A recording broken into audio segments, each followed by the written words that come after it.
Hi, my name is Korie Richmond. I'm up next on Quad Radio Prodigies. Welcome to Quad Radio Prodigy, presented by DP Brakes, the first, the best, the leader in centered braking technology. And brought to you in part by Root River Racing. Be sure and check the Facebook out for their new details on the Ride with Root River program for 2019. Thanks also to 88 Live to Ride, racing toward rider safety.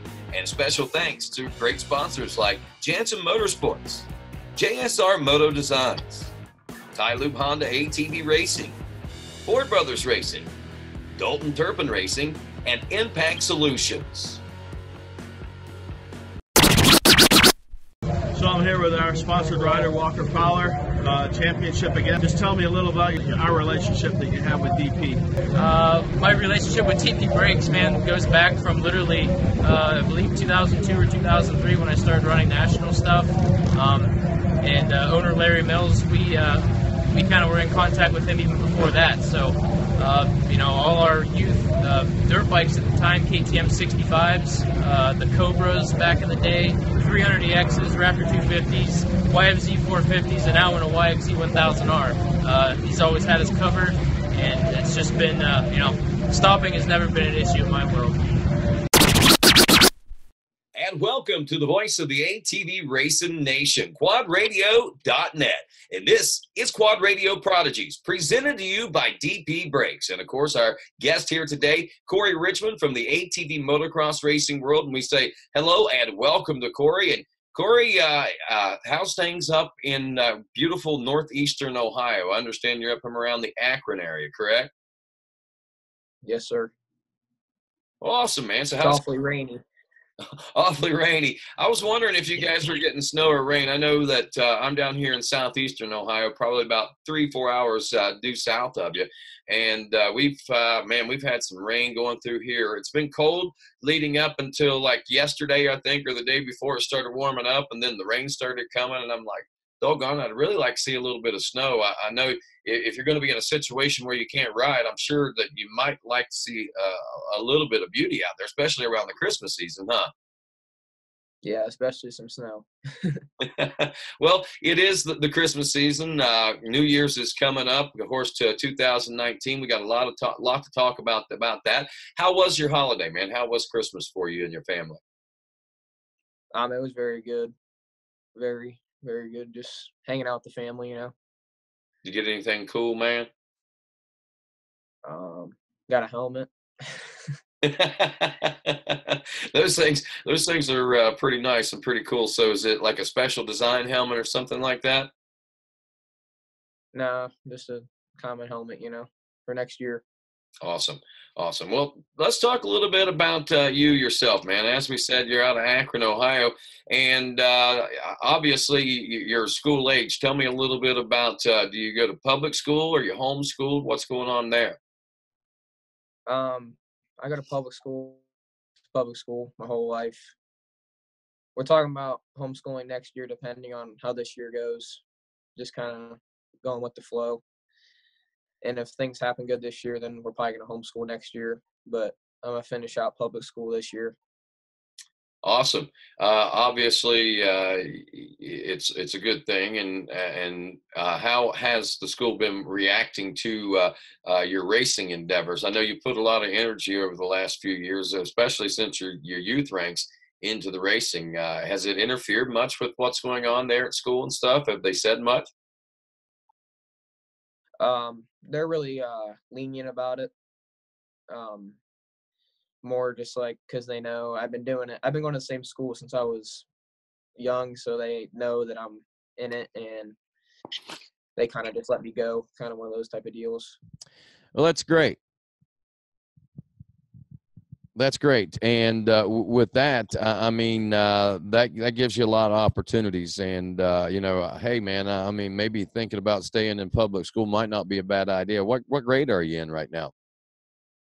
11th. I'm a junior. You're a junior. Wow. And you're thinking about foregoing your senior year. You must be pretty dedicated to this ATV motocross racing world, I guess, huh?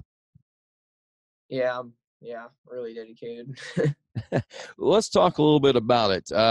Youth ranks, you had some stiff competition coming up through the youth ranks, but like so many riders do, often you seem to spread your wings. And I wonder if that has a little bit to do with maybe some things that you're doing at home. Do you have any extracurricular activities at school? Do you play any sports or anything like that?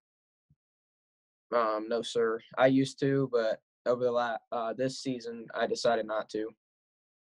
So with that, you focus solely on ATV motocross, and I think obviously it's pretty obvious things have stepped up for you.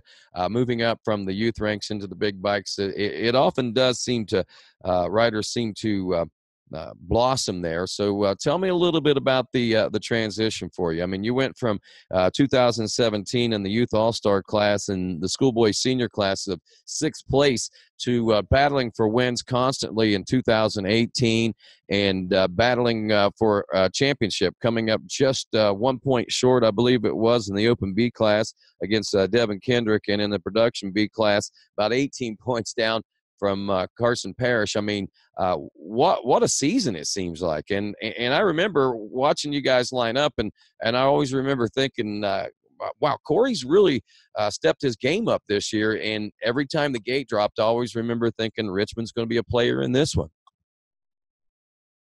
Yeah, coming late into the season obviously hurt the points perspective, and then being young on top of that, I was a little nervous off the start, and kind of I eventually, after the first couple motos at Texas, I got that feeling that I'm good.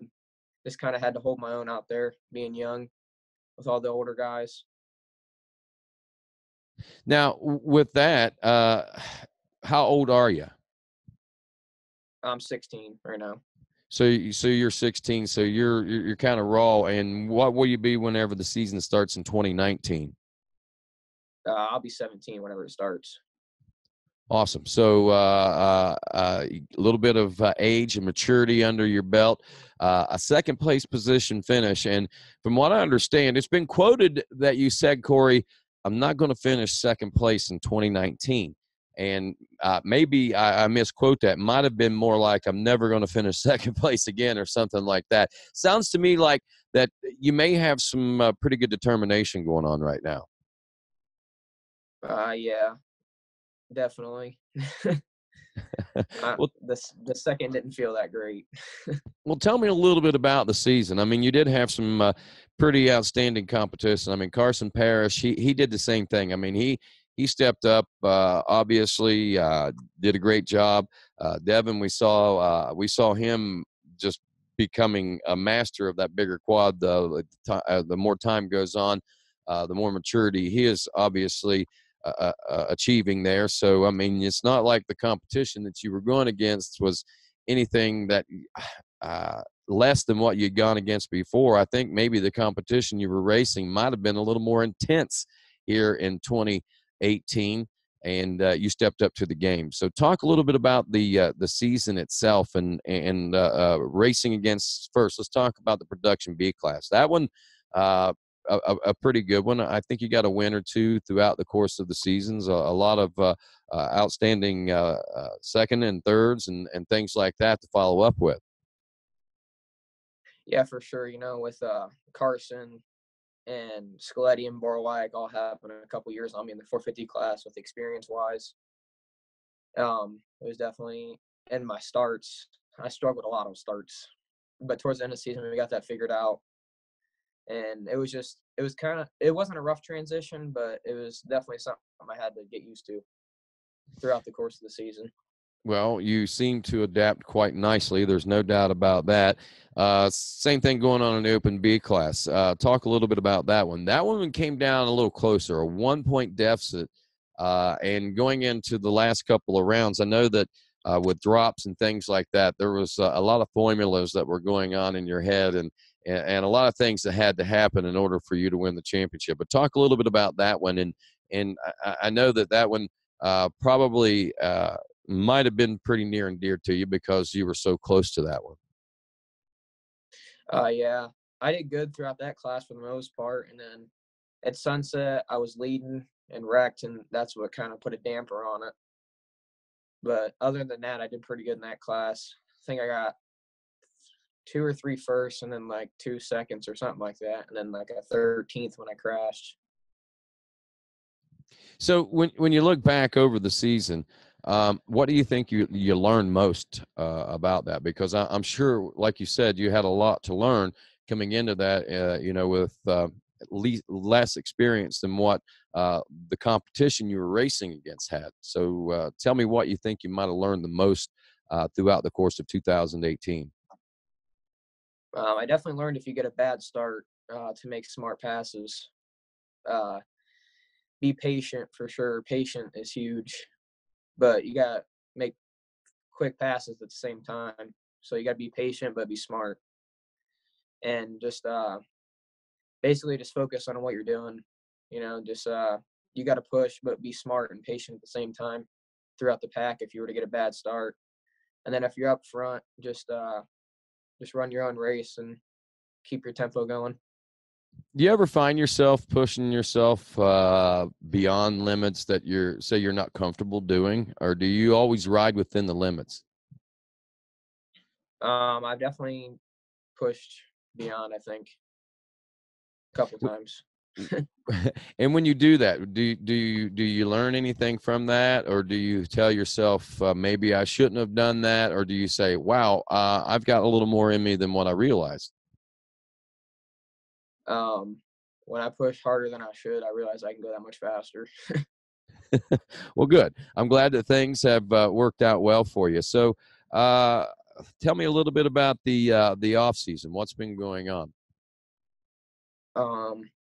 Basically, I went down to South Carolina about a month and a half ago for a little bit and rode down there. But other than that, I've been going to the gym 6 to 7 days a week since Loretta's and just training in the gym basically. So you're utilizing a lot of gym time and hoping that off the bike training will work well for you. Now, as we know, that is a huge proponent to making things work well for a championship season. Tell me a little bit about how you feel about the seat time, the lack of seat time. Does that bother you, or do you feel comfortable? Like, say, when you went to South Carolina, you got, I'm sure, a lot of riding time in. Were you comfortable with that, and do you think that that kind of scenario is going to work? Well, I've kind of been like that since I started, not really riding a lot of throughout the winter. Being in Ohio, it's either snowing or raining or too cold. And I'm kind of used to it. So at this point, it's just like I'm more excited to ride on the bike. Because if I was riding every day, it'd be a little different. I'd probably be to a different level, but at the same time, it makes me a lot more excited to get on the bike when I'm not riding as much. Right, I Especially understand that. throughout the summer.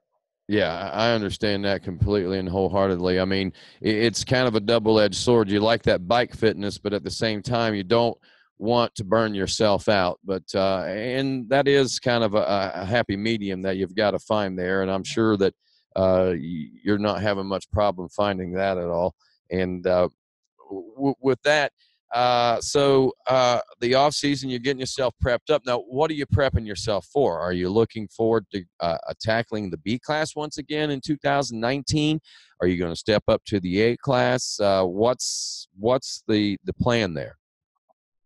We're going to A in college. A in college.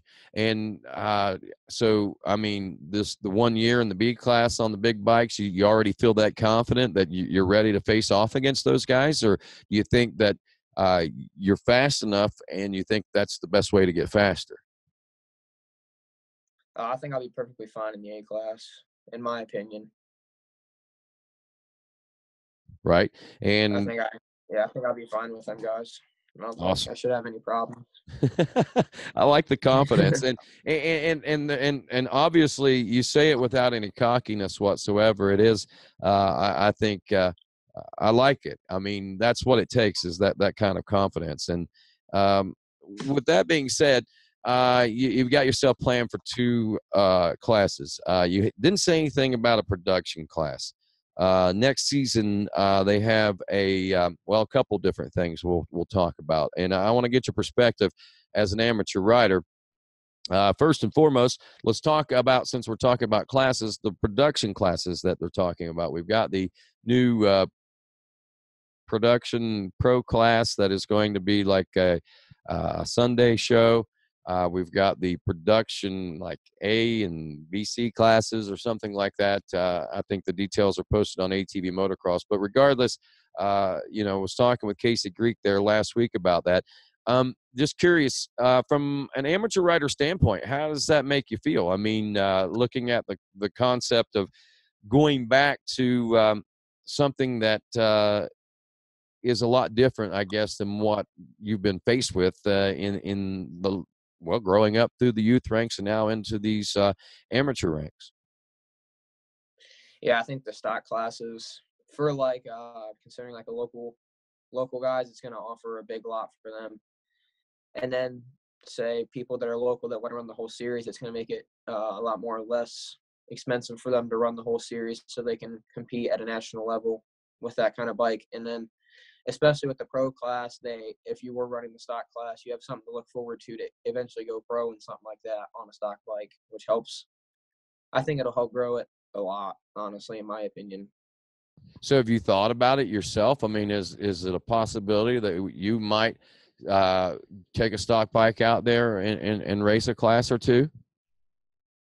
We've definitely thought about it and talked about it. We haven't really made that decision yet. We're kind of still up in the air, just kind of kicking it around, Yeah, and though you're young, you're still kind of old school. I mean, because this is a new introduction, new idea, if you will, in the world of ATV motocross. And some people are swallowing it well, others maybe not as well. But I think everybody's interested as to what it could possibly produce. And I think that's where everybody sits right now. And hopefully, I think the idea is, number one, to make it more affordable. And I think it'll help bring more people out at a local area, which at the local level, which is something that we need to really grow the grassroots level of ATV motocross to, I think, to ensure its future survival. So with that being said, as I was talking to Casey last week also, we were talking about the schedule. It's a 10-round schedule for the pros this year,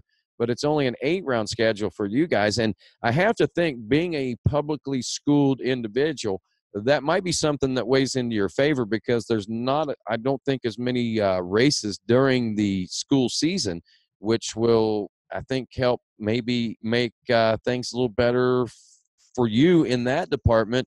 And I'm sure as an amateur-based program, it's got to be financially, I would think, better for you as well whenever you look at the big picture. Yeah, it's a lot better. The 8 rounds is going to benefit me a lot, actually, and me and my family. But with school, it's going to help with school too, not to take as much time. And I think that the 8 rounds is going to bring more people around. Having those 2 less rounds, it's going to be less expensive for them. And on top of that,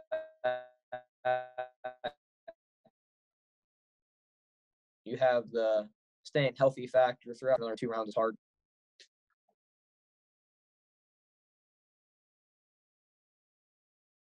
Okay, I'm having some unstable internet issues. That's the beauty of satellite internet, but I am blessed with the ability to be able to do this. So I have to agree. I think I get the gist and the idea of what you're saying there. With that, it'll probably work out for a lot of people in a lot of better ways. Hopefully, that is the case. And it'll also give you a chance to, I think, to support some of your local races. You're not far out of the District 6, the D6 Quad Series there. Do you find yourself over there a lot? No, I run OMA. That's our local series. So that's right. You're an Ohio boy. So you're down around Malvern and places like that, huh? Yeah, about 20 minutes from Malvern. Awesome.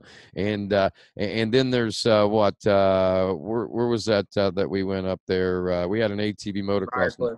Yes, Briarcliff. I have to say, in a lot of ways, that was a favorite track for me, and I'd hope that we as an ATV series might be able to return to there, or maybe to that area again sometime, because I think that was a great place to be, and really enjoyed the time there. I know there was a lot of hiccups and so forth, but I think those things have obviously been cured, and I think for the future part, but that's neither here nor there for what's going on right now. So we talked a little bit about the schedule. We talked about the production class. We talked about what you're going to be doing next year in the A class.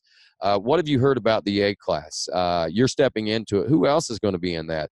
I know there's a lot of guys that are stepping up. We're hearing possibilities of pro-am and pro, and obviously with the pro sport and this new pro production class, there's a lot of avenues for guys to be traveling. What are you hearing, and so forth? I haven't really heard a lot about who's running what classes or what's going on. The only person I know that's going to be running A is Carson and Kendrick. That's about all I really know. So those are the guys that you may be concerned about. What about, have you heard anything about Bryce Ford, what his plans are for this upcoming season or anything? I guess we probably shouldn't put that in your lap, but he could be one that could be thought about for those A classes as well, I think, too, huh? Yeah, if he's running A, everyone's going to have their hands full, that's for sure. But if he does, he does. If he don't, he don't. There you go. That's just competition. That's just something for you to work for, right? Yep. Now, I see you're wearing a TDR Motorsports shirt there. We're talking about Tim Detland Racing. Tim, a former racer himself, he's I guess kind of an old schooler now as we move into this new production era. It seems weird, we were talking about a new era just a couple of years ago, a new era of ATV motocross underway. And I think that the new era is still under transformation right now. And I think this production thing might be part of that new era that I'd mentioned a couple of years ago. But Tim, a great racer, had some unfortunate incident with injury and things like that, kind of halted his racing career. But one thing's for certain, has not halted his passion for the sport. And what he took away from racing was being able to make some pretty good machines and make those machines run pretty well, I guess, huh? Yeah, for sure. Tell me a little bit about your relationship with Tim and what you know about Tim. Oh, me and Tim go back to when I first started, actually. He's been a huge part of my program for sure. He's more like a big brother to me. He's helped me throughout the whole thing as far as what I need to do for training, how I should take certain things, how to react to certain things, just more of like an overall helping type thing. And then him building my motors is a lot, because I have a lot of trust in him. And yeah, he's just like a big brother to me. That's great. Great mentor to have somebody like that around. Do you have any other sponsors or supporters like that? Yeah, Kevin and Nicole, like my second mom and dad for sure. And you're talking about lenses, correct? Oh yeah, yeah.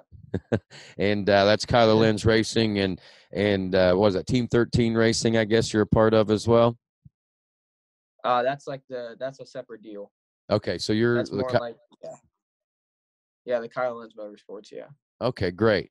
And Kyler Lenz, a big motorsports, and Team 13, a big supporter of Quad Radio. And we appreciate what they've done for us, and what they're doing for the sport in the memory of young Kyler. And what a great young man he was, of course. And with that, great sponsors and great support like that. What about social media? Are you very active on social media? Are people following you? Should people follow you? How would we follow you if we wanted to follow you? I got an Instagram, Richmond_23, and then Facebook is just my name, and then Twitter is just Korie Richmond. All right, so pretty simple, pretty easy stuff there. And anybody that you want to send any shout outs to, or any parting shots that you want to make before we let you go today? Just Kevin and Nicole, I can't thank them for everything that they've done for me. And Tim, obviously, and then my parents support me throughout the whole thing. Yeah, can't forget mom and dad, huh? Yep. Kind of the bread and butter and the glue to the whole operation. If it wasn't for them, I don't think any of it'd be possible, huh? Yeah, them and then Mom and Paul. Mom and Paul are a big part too. Ma and Paul. That's what you call your grandma and grandpa? You know, that's pretty Yeah. cool because I had a Ma and Paul also. I had a Mamaw and a Papaw, and then I had a Ma and Paul. And I think that's pretty cool. You don't hear that very often, but got a little bit of hillbilly in you, don't you, son? Yeah. It's all right. I think we all do, my friend. Yeah. Well, thanks to Ma and Paul. And, of course, thanks to you, Korie. I appreciate you taking the time to be here on Quad Radio. I appreciate the fact that you take the time to be a part of the ATV motocross racing and the passion and the determination and the soul and everything that you put into it, the energy, so positive, and just glad to have you around the pits, man. Yep. Thanks for having me. All righty. Well, that's Korie Richmond. I'm Rodney Tomlin. This is Quad Radio Prodigies.